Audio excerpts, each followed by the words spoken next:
Alright, let me show you how to do this, guys. It's very easy if you know what you're doing, and doing water changes probably is the most maintenance you'll have to do on your aquarium on a regular basis. So sit down, grab some coffee or whatever you do, and let me show you what you need to look out for when you're doing water changes, how to prepare water changes, what you need. Let me just dive straight in.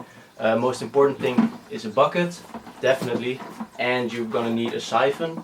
I've got this plastic siphon, but just a flexible tube is fine, just so you can siphon some water out of your tank. And you're going to need a lot of towels, because if you're like me, then you're gonna spill a lot of water. Not a lot, just plenty. You don't want to get your ground all wet. Your floor. Dutch. Difficult. Alright, so how often do you want to do water changes? What I recommend is do a weekly 25% water change. There are a lot of different people who throw out different numbers, so weekly 30%, weekly 50%, every 2 weeks 25%. Just make sure you do regular water changes on a regular schedule, and about 25% is fine. What you never should do is remove all the water to try and clean the gravel or something. Just leave more than half in. 50% is a big water change.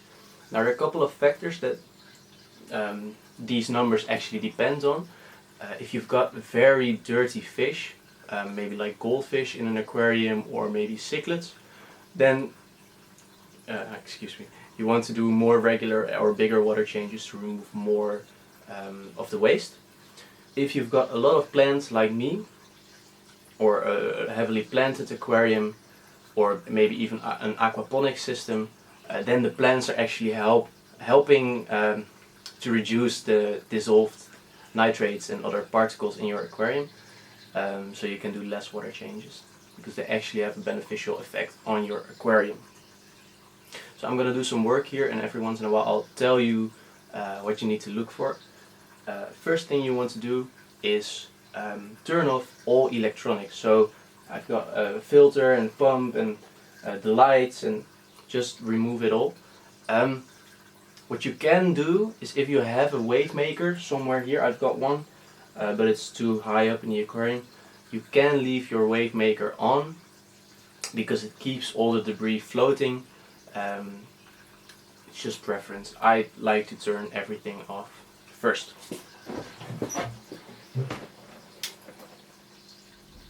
That was a coincidence. My light already turned off because I'm filming in the evening. That's interesting. So next step is to take the lid off, obviously, and start siphoning some water out. I'll show you how to start the siphon in a second. Alright, so I removed the lid and turned off all the electronics. Now you're ready to remove some water, and eventually you'll replace it with fresh water. And you're essentially doing this to remove dissolved particles, especially nitrates. For that you have to learn the nitrogen cycle, but nitrate is not that harmful for fish in lower quantities. But if you only top off your aquarium, then those nitrate concentrations will build up over time. It's very risky, because your fish will get used to it, because it happens slowly and gradually, but it's called old tank syndrome. So as soon as you add new fish, they are not acclimated to those high concentrations of nitrate, so they are going to be stressed out and potentially even die.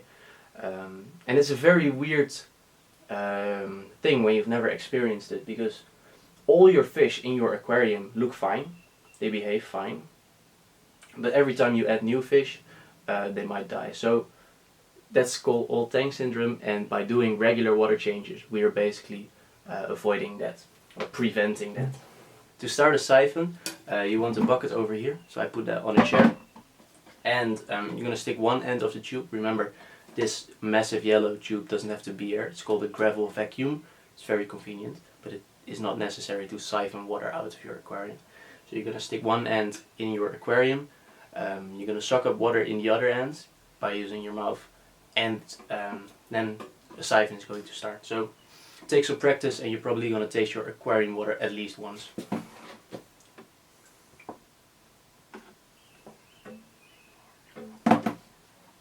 Alright, so this is in here.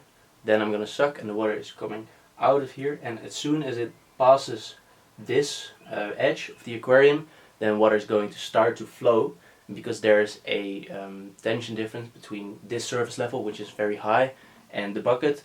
Water is going to keep flowing.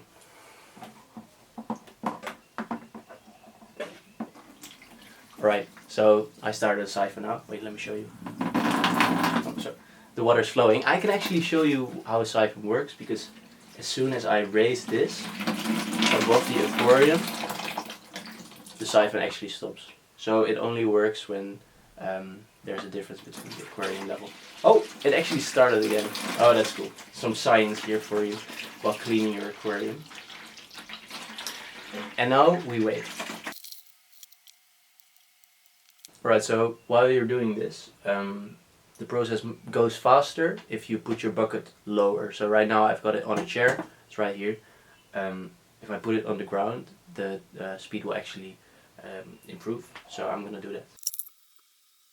Alright, so right now we're actually at a point that my bucket is full and I need to go empty it. But first I need to stop the siphon. To stop the siphon it's very easy. You just remove the part that's in your aquarium from your tank and the siphon will stop. So right now it has stopped.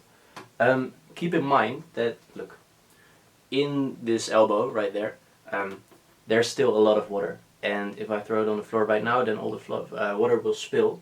So what you're going to do is you're going to empty the siphon by putting one end to the floor and lifting the other end.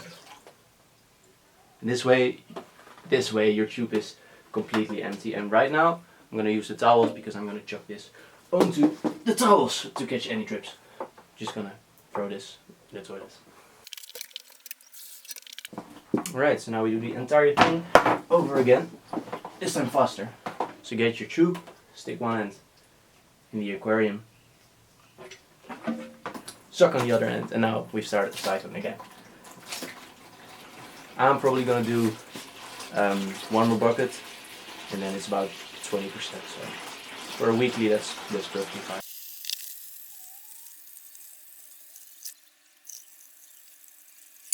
The second bucket is full. Again, to stop the siphon, just lift the parts from your aquarium. The siphon will stop. Don't forget to empty it. It's very important. And you can chuck it on your towels. So, BRB.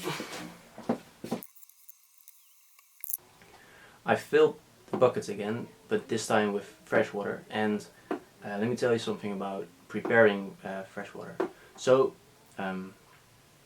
this is water from my tap, and I tested my tap water, and it's very different from other municipalities. Your tap water, let me sit down for this. So the water that's coming from your tap might be completely different from mine, and the major difference is how much chlorine or chloramine your municipality has added to your water. And a high concentration of chlorine or chloramine is very dangerous for your fish. So if I would have had a lot of chlorine or chloramine, those are two different things, both dangerous, so I'm continuing to name them both.